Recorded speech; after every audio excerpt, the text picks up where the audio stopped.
All right, next we have Nia Page, and Nia leads a ministry where she walks with women who have experienced sexual sin in their past to help them thrive in their lives now and in their marriages now. Nia is a big fan of K-pop as well as anime, so welcome Nia Page.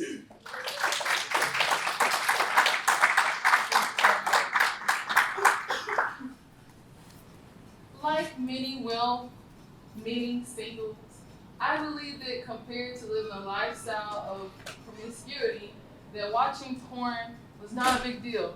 It was the lesser of two evils. In fact, there were three ways, instead of seeing porn as a threat to my future marriage, there were three ways that I saw porn as beneficial. First, I saw porn as its educator, as this shield that protected my physical intimacy with my future spouse. Second, I saw porn as like this educator teaching me how to perform well sexually. And third, I saw porn as this authority on sex. It would define what a healthy, fun sex looked like, right? So if you don't know how to do the sex thing, just watch porn, right? But now, having began my own marriage with a premarital porn habit, being married for 5 years, and just this past year becoming a mom, I can tell you with confidence that if you're here today and you do watch porn, and you think that it's just a temporary vehicle that's going to get you from singleness to marriage, and then when you're married, you're not going to need it anymore, like my friend said, that's just not true. In fact, if you believe the 3 lies about porn that I believed, then your future marriage or your present marriage is in danger. That's a strong statement, right? And if I know anything about human nature, some may be listening and thinking, well, maybe my roommate's porn habit or my cousin's porn habit might destroy their marriage, but it won't happen to me. But statistics show that in a marriage where at least one person has a premarital porn habit, that divorce, infidelity, and sexual dysfunction are all too common. In a study titled "Till Porn Do Us Part: Longitudinal Effects of Porn Use on Divorce," thousands of American adults were surveyed 3 times about their porn habit in their marital status over a span of 4 years. So what they were looking for in this study is the relationship between your porn habit and the probability of you becoming divorced. And if you're here today and you do watch porn, what they found is really going to shock you. Porn viewers doubled their rate of their probability of becoming divorced. And this was increased in younger adults. In fact, the younger you began your porn habit, the higher the probability was that you would be divorced by the next survey wave. There might be a skeptic still out here, so I want you guys right now to look under your seats. Some of you have a paper there.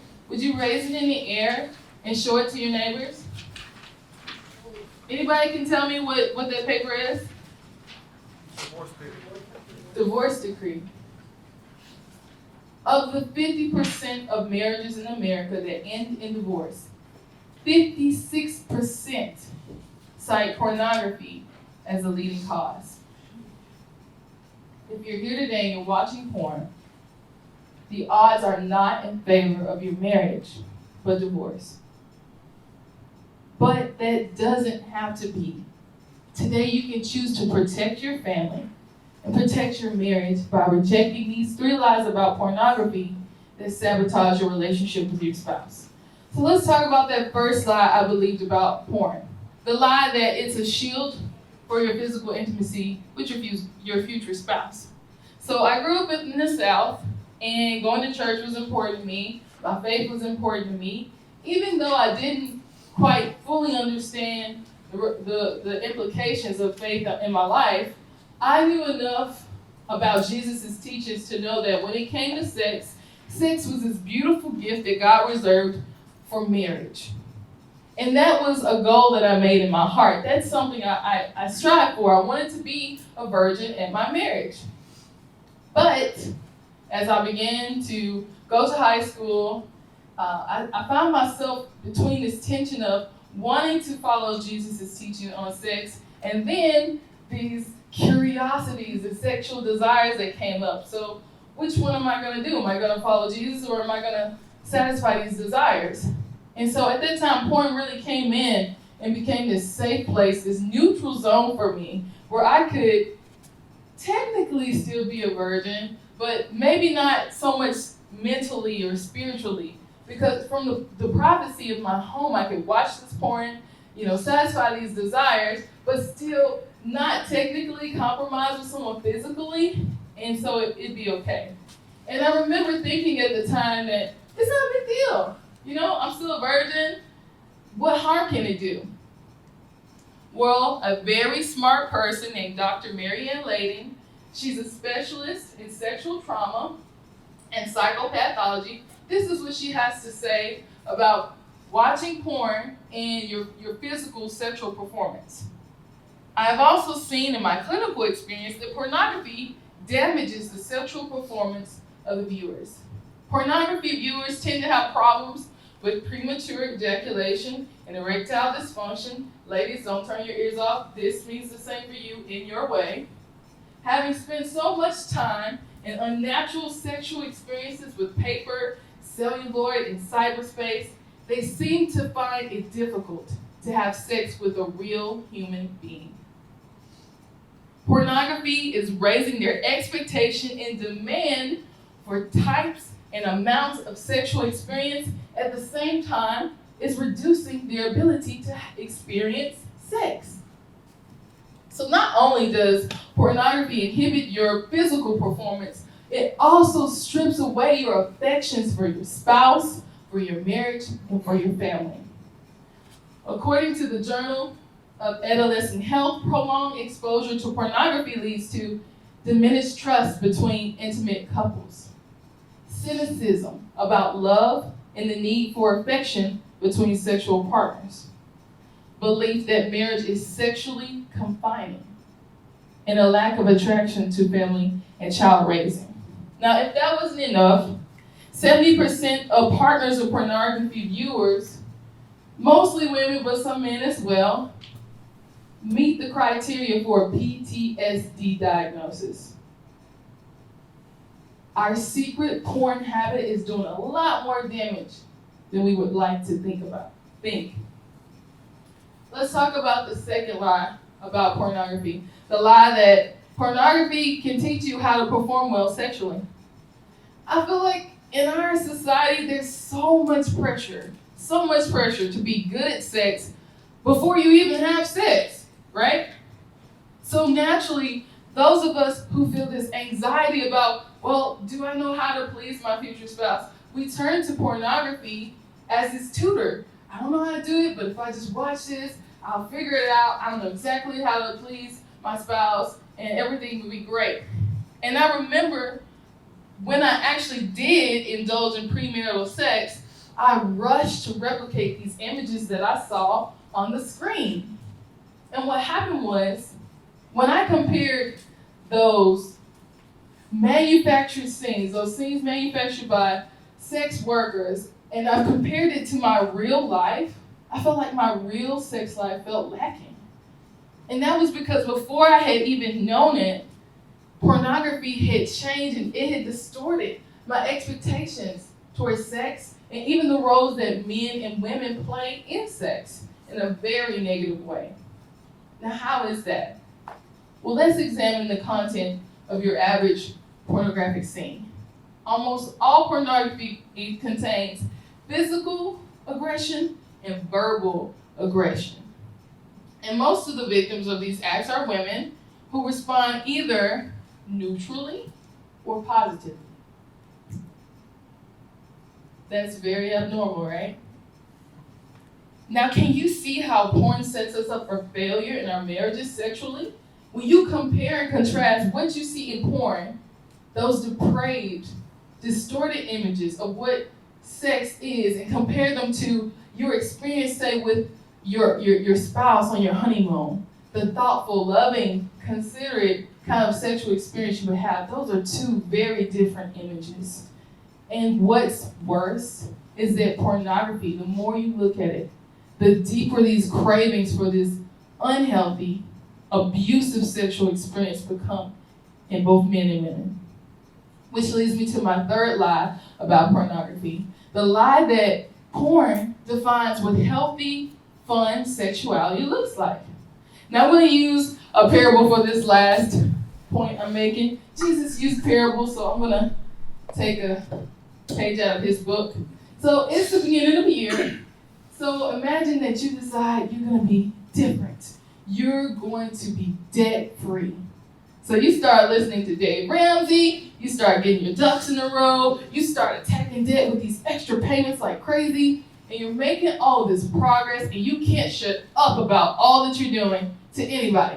In fact, you're so excited that you go and you find your broke friend, the one who's always living paycheck to check and overdrafted because he's buying Cheetos and stuff, all that's, he's making ridiculous financial decisions. You find him and you tell him about what you're doing. You're like, man, I'm paying debt here, I'm paying debt there. I'm winning here, I'm winning there. I win all the time. Anyways, he's not excited for you. He's just like, oh, that's great. Well, let me tell you about how I make my financial decisions. Now sit down, get a piece of paper, and listen well, Are you going to listen to him? No way, right? You can see the unfruitfulness of his financial ways, okay? So you're not going to listen to him. Now, if we know that for something as practical and essential as money is to our daily living, that we need to steward it under the wisdom of somebody who is an expert, someone who is an authority, or at least doing it good, doing it well, we know we need to turn to an expert on such important things. Why?